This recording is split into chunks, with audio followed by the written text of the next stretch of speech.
Look, it's wonderful to be here. Indeed, I married this beautiful lady, not a state prosecutor. Yes, that's right. She's a prosecutor, but she's prosecuting a better life with me. Yeah, that's right. And yes, I don't even live in Western Australia. You can see by my accent that I come from Western Australia. You can see by my accent. I'm a West Australian. Yeah, you can confirm. You can confirm. Excellent. Very good. I lived in Western Australia for 17 years. I was associate dean at Murdoch University, and when this gentleman, Professor Gabriel Moyes, was the dean. And I always tell everyone, if you have a problem with me, because you think I'm too radical, he is to be blamed for, because he brought me to Australia. And we worked together very well in the good old days of that university. We have together published about 10 books together or more. And the latest one, I think it's the best book we have ever published, The Battle for the Soul of Western Civilization. And it's a book that we having the courage to expose things as they are, and it causes us to pay a price, because universities are terrible places. I even told Gabriel, well, he has more than 24 books published. I have published 24 books. I think we need to have now a book about deconstructing universities in Australia. Yeah, exactly. Terrible places indeed, where we have no academic freedom anymore. They are pushing their left-wing agendas. It's really a place where there is no longer free speech. And free speech is very important. Actually, I think the book is very much focused on the idea that we need to have freedom. Freedom is a very important value. Another thing that we are very concerned about is this unholy alliance between the radical left and Islam, which is taking over in Europe. So one of the chapters in the book I have to refer to, it's a chapter on the state of Europe, especially Western Europe. It's pretty much over at this moment. And I think it's going to be reaching a point very soon, if not already, of no return. Very soon we're going to have some English refugees coming to this country because they were not watchful enough. They neglected their own faith. And when there is a vacuum taking place, obviously there will be something else occupying what was left. And Islam is doing this job. It's a dreadful religion. It's a religion based on death. It's a death cult as much as it is a religion. And of course, the left also loves death.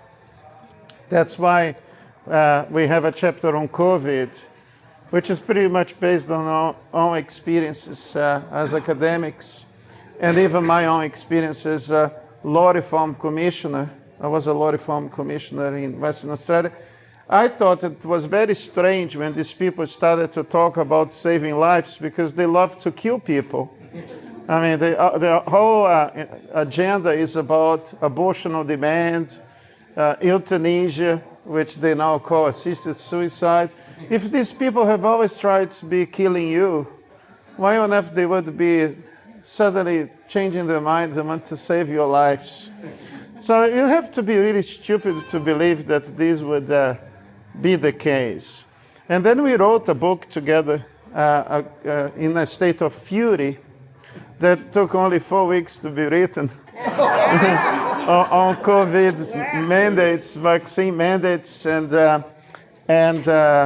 all the coercion and the sadness that was envisaged on us.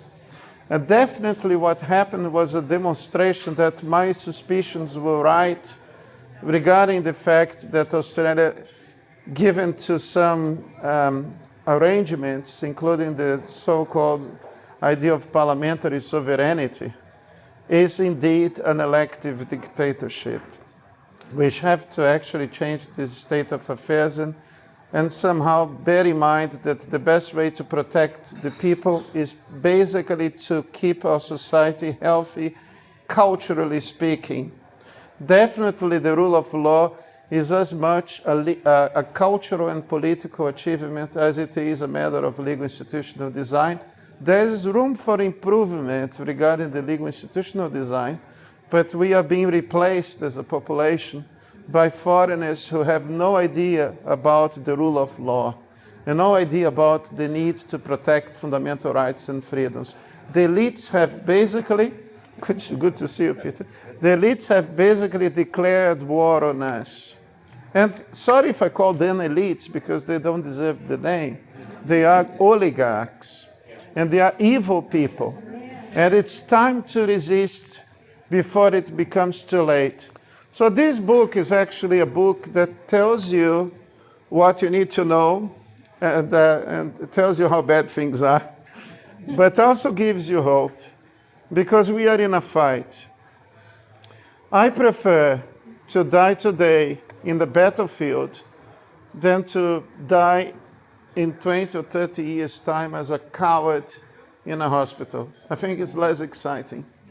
So I am willing to pick up a fight. I'm willing to change things, and I would love to see you joining me and Professor Gabriel Moyes. We were called for a time such as this.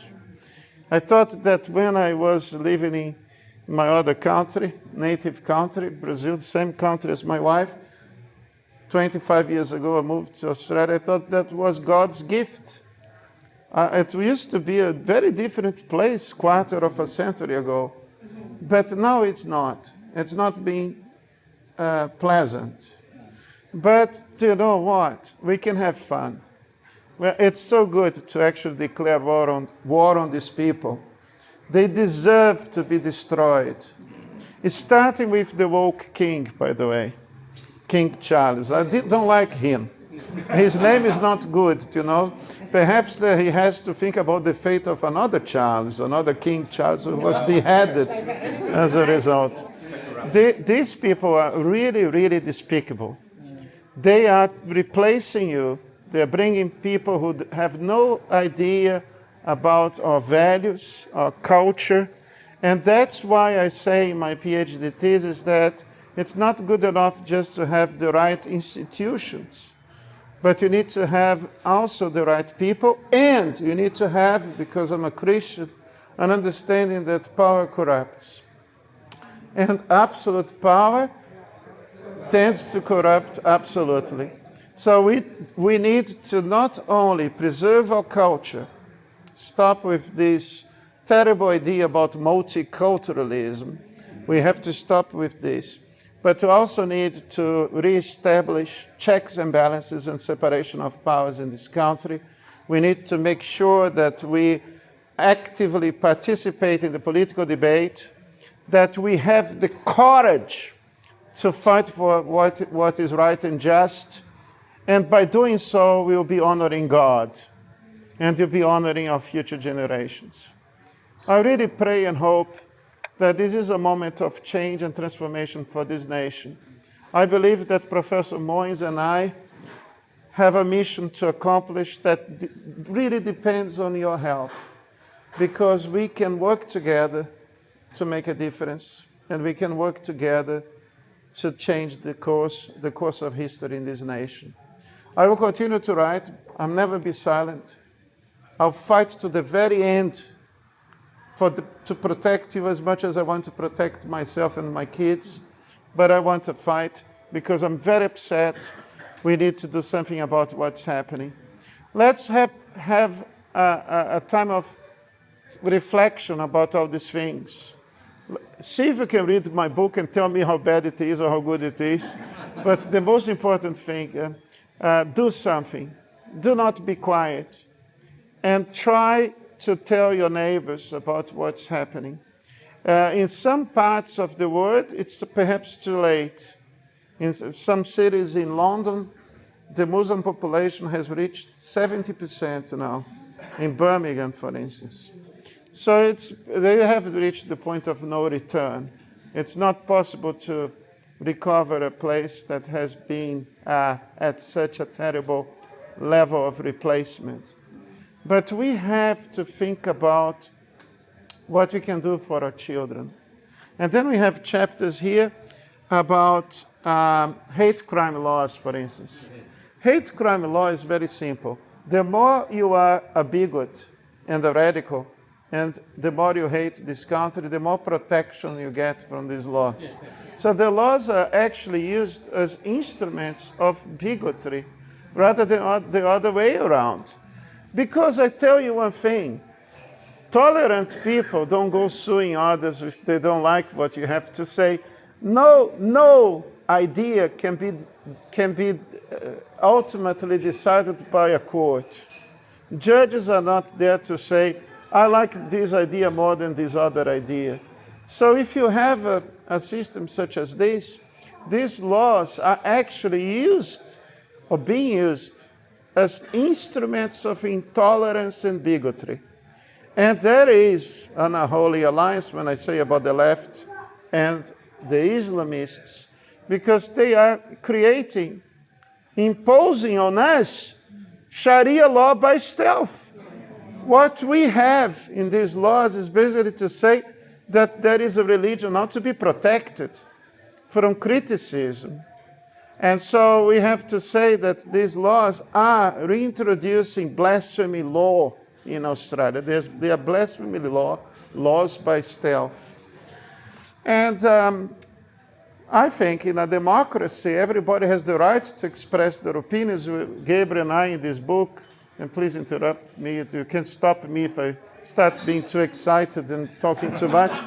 But the point is that the ancient Greeks had a word for this. It's called parrhesia. And parrhesia is that you as a citizen had the right to express your opinions. Otherwise, you should be declassified and considered to be a slave. Those who do not have the right to express their opinions are not free citizens. They are slaves. And what the ruling classes are trying to do to you is to turn you into slaves. They are forcing you to accept your destiny, which is to be subject to this oppressive regime. They don't care about you, and they actually want to replace you with others who will be more subservient and submissive to their own interests. I think it's time to say that we want to survive. I think it's time to say that we value individual rights and freedoms because they are not given by government, and what government has not given, then government cannot take away. God gives, and God takes away. Blessed be the name of the Lord and not of the state. So these rights are fundamental rights. They are inalienable. They are non-negotiable. You cannot negotiate them. We should have a very clear message here, and as we say in the book, that these rights are not to be traded. And the governments who try to do so become tyrannical. And we have, therefore, the right to resist, even by violence if necessary. I hope that is not going to be the case. But the fact is that we have the right for a conservative revolution if necessary. I will tell you one thing. I'm not going to accept the governments to remove more rights. I'm not going to tolerate, together with you, what they are doing to our children. And they are killing us. They're imposing vaccine mandates on you that are not testable. We have a whole chapter about this problem, the problem of the vaccines. I hate to be perhaps talking too much because there are so many bad things to say, and then the speech can take 2 hours and it's not going to be effective enough. So perhaps we can have a further discussion about the bad things that are taking place, children being mutilated, boys being castrated, girls having their breasts being cut off. It's evil. They are behaving like the Nazis. And by the way, in one of our books, we explained that emergency powers were created by Adolf Hitler, by the way. Our Constitution doesn't have anything about emergency power, but the Weimar Constitution had a clause on emergency power. And they know very well, we know very well where they got this from. They got this from the Nazis in the 1930s. And now we know what is to be a good German. We had plenty of good Germans, docile people in this country. We have to stop this. Enough is enough. And teach the government that they cannot do these things with impunity. Let's fight. The price of freedom is eternal vigilance, and we will be free forever. We will fight for this, and with God, we will achieve a victory, because with Him, all things are possible, including this victory. Thank you very much. Thank you. Thank you very much. Thank you. Thank you. Thank you. Thank you.